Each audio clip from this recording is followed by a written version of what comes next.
बच्चों, इस पार्क के अंदर दुनिया के सबसे शक्तिशाली सांप तुम्हें देखने को मिलेंगे।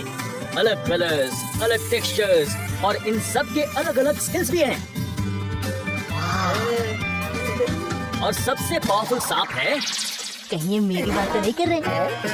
गुड वन, क्योंकि तू तो है ही सबसे पावरफुल स्नेक।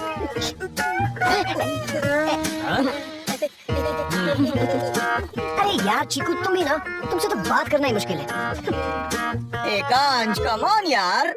और ये सांप इंडिया में नहीं पाया जाता है, ये बाहर से लाया जाता है। पर यहाँ पे तो सांप है ही नहीं, ये तो खाली है। जरूर ये सांप बाहर निकल गया होगा।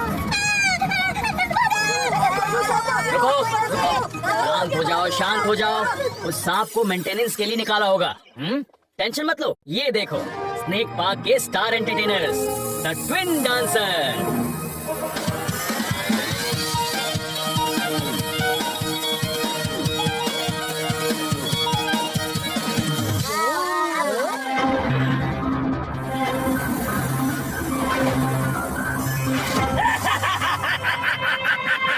इस शहर पर कब्जा करने आया हूँ और सारे सांपों को खत्म करने, क्योंकि अब होगा मंगूस का राज।